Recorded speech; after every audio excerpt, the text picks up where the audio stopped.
All right. Do you want to hear my stories from band camp or prison? Never went to band camp. Went to prison though and learned a lot about being in prison and being a prisoner of the state or a prisoner of a certain war, a war on drugs. 1988, went down for cocaine, maximum security prison in Georgia.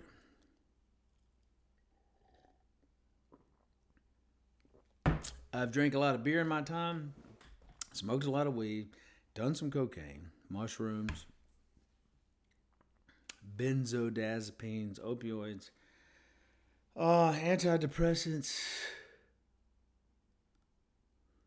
sunshine, exercise, and good organic food. And good craft beer. It's a big racket, this democracy that we live in. You keep hearing the Democrats save our democracy, our democracy. What does that mean, our democracy? It's a republic if you can keep it, but they didn't keep it. And they didn't keep it, and I've gone into it before, the banking system and how they move all the commodities, including the clandestine commodities and the commodities that they push. Anthony Fauci is a pusher. He's a drug pusher. No different than the pusher up in the neighborhood trying to get you hooked. Get you hooked on boosters. Ooh, there's one for you. Get you hooked on boosters.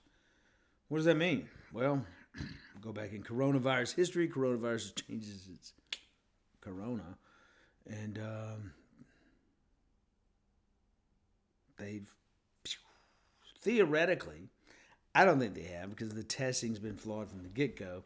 And that's what scares me more than anything, being of scientific sound in mind. And but never forget this: Anthony Fauci is a pusher, and like Nancy Reagan said, just say no. Just say no. Stay healthy, eat right, exercise, get plenty of sunlight, plenty of sleep, and God, Allah, Yahweh, Jehovah, has a plan for you. Not the television, not the President of the United States, not the CDC or the FDA or the USDA or any other World Health Organization or anything that comes from a television or an ad. God, in the German English word, Allah, has a plan for you. You are a individual on the face of the earth.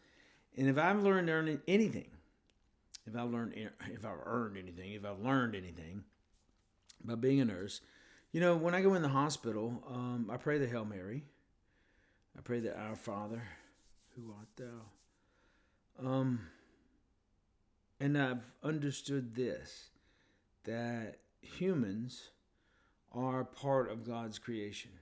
And all humans are deserving of love and respect. And I've told that to my son. You go out and respect the world and love one another and love the world and respect your fellow human being. You're going to get that back. That's called karma. That's called, positive feedback. Peace be upon you. See how that works?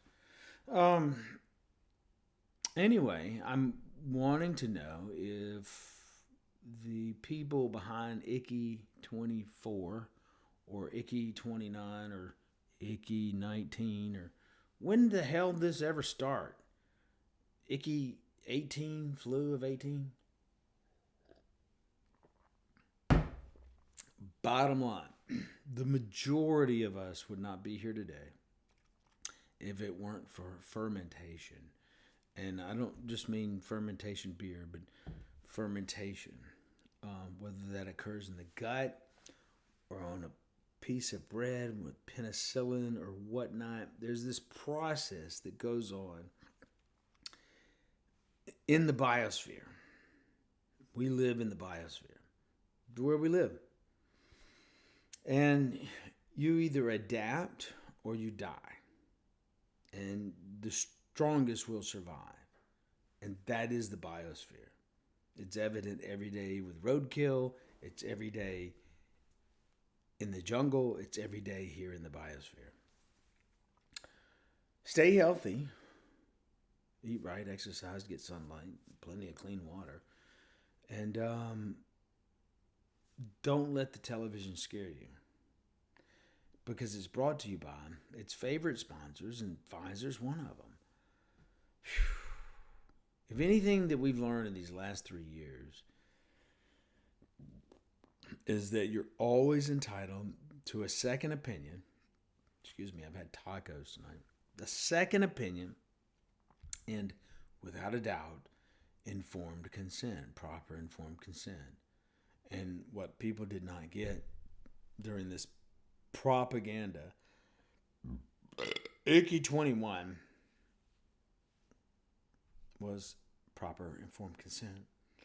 And that hurts me as a clinician and someone that's just trying to be honest about the world around you and me and the people that I care for. Peace.